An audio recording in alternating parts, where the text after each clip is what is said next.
¿Alguna vez has sentido que nadie dice la verdad sobre las mujeres?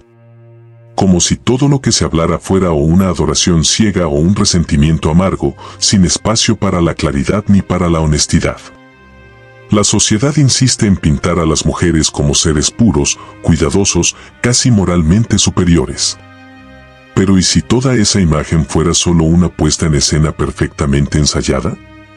¿Y si uno de los filósofos más polémicos de la historia ya lo hubiera notado desde hace más de un siglo? Friedrich Nietzsche nunca tuvo miedo de decir lo que nadie quería escuchar. Él no odiaba a las mujeres, pero tampoco caía en la tentación de idealizarlas. Mientras otros pensadores las ponían en un pedestal o las ignoraban por completo, Nietzsche fue más allá de la superficie. Quiso entender qué había detrás de las máscaras, detrás de los papeles que la sociedad les había impuesto. Nietzsche no creía que la relación entre hombres y mujeres estuviera construida sobre la igualdad o sobre un amor idealizado. Él veía todo eso como un juego de instinto, poder y supervivencia. Y mientras más observamos el mundo actual, más su visión parece aterradoramente certera. Y si tú ya estás cansado de tantas mentiras, si de verdad quieres mirar más allá de las fantasías románticas y entender qué es lo que realmente está en juego, entonces quédate conmigo. Porque una vez que entiendes cómo Nietzsche veía a las mujeres, ya no puedes volver a mirar el amor, el poder o la identidad de la misma forma. En la cabeza de Nietzsche, los hombres no aman de verdad a las mujeres. Aman la idea que se hacen de ellas, una fantasía que construyen para sentirse seguros, inspirados, incluso superiores. A eso él le llamaba idealización romántica, una mentira peligrosa. Esa mentira afirma que las mujeres son siempre dulces, puras, frágiles y moralmente más elevadas. Pero para él, eso no era admiración, era autoengaño. La mujer ideal, según Nietzsche, no es una persona real, sino un personaje inventado por hombres que no saben cómo lidiar con la complejidad del espíritu femenino. En lugar de enfrentarse a esa complejidad, los hombres transformaron a las mujeres en símbolos de la virtud, de la belleza, de la salvación emocional. Y al hacer eso, les robaron su autonomía, convirtiéndolas en personajes secundarios dentro de sus propios dramas emocionales. Nietzsche consideraba eso una cobardía.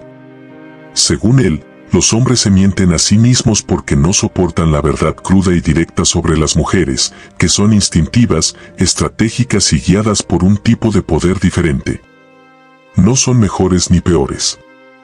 Simplemente son distintas.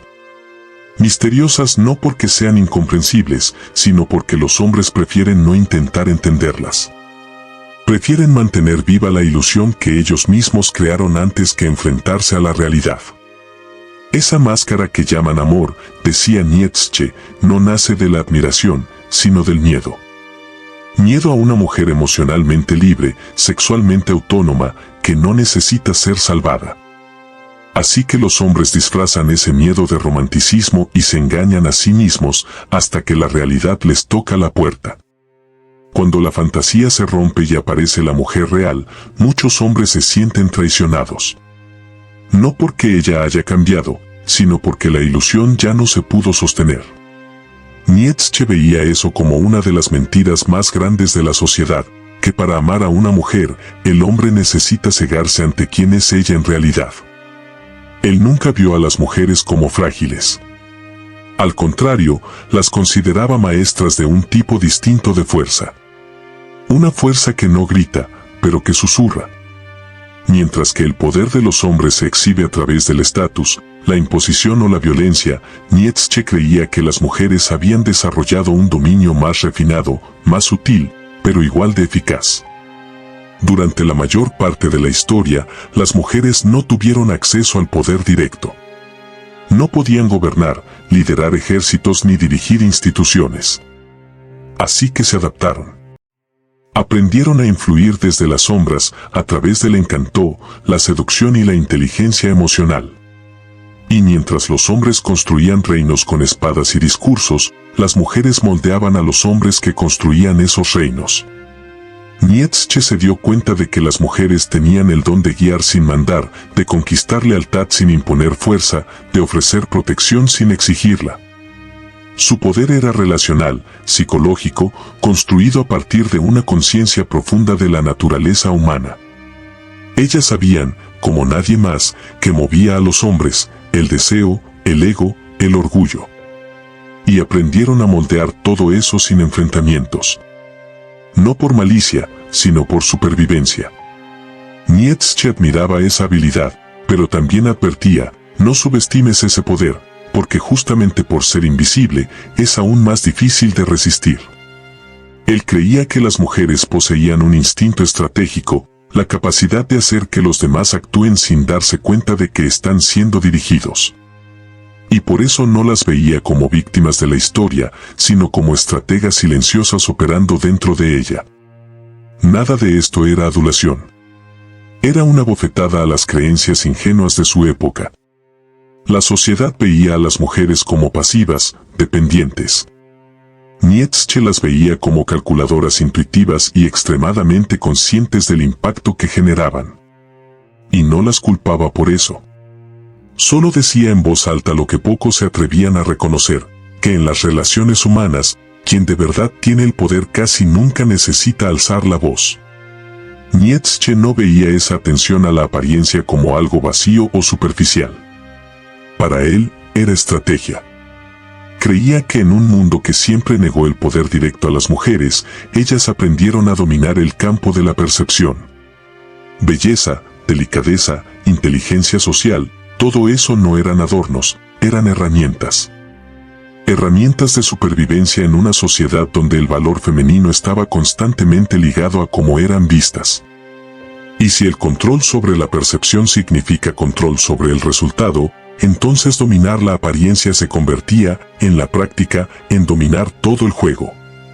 Mientras muchos lo llamaban vanidad o simple encanto femenino, Nietzsche lo veía como algo mucho más profundo, una lectura instintiva y refinada de la naturaleza humana. Decía que las mujeres tenían una percepción simbólica, casi intuitiva. No se aferraban a la realidad cruda, sino a la forma en que las personas querían que fuera esa realidad. Por eso sabían instintivamente que nadie se enamora de lo real, sino de aquello que parece seguro, bello, deseable. Al moldear la forma en que eran percibidas, no solo estaban reaccionando al mundo, lo estaban moldeando. Y ahí es donde Nietzsche ahonda todavía más. Para él, la verdad en las relaciones humanas nunca es sencilla. Porque en un mundo donde lo que aparenta importa más que lo que es, la voluntad de parecer se vuelve tan, o incluso más, poderosa que la voluntad de ser. Él no lo llamaba falsedad. Para nada.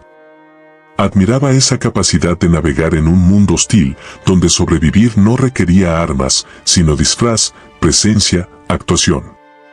Mientras muchos hombres confundían apariencia con esencia, Nietzsche veía que las mujeres distinguían esas dos cosas con una claridad quirúrgica. Sabían que la máscara no era el rostro, pero también sabían que la máscara importaba. Y mucho. Para Nietzsche, la forma en que las mujeres se presentan ante el mundo no es cualquier acto de vanidad. Es un movimiento estratégico. La gracia, el encanto, la gentileza, la intuición, nada de eso es simple adorno. Es escudo. Es espada. Son formas de actuar dentro de un juego en el que ellas siempre empezaron en desventaja. Nietzsche no vino a darte respuestas cómodas. Vino a mostrarte un espejo. Y lo que veas en él, dice más de ti que de ellas.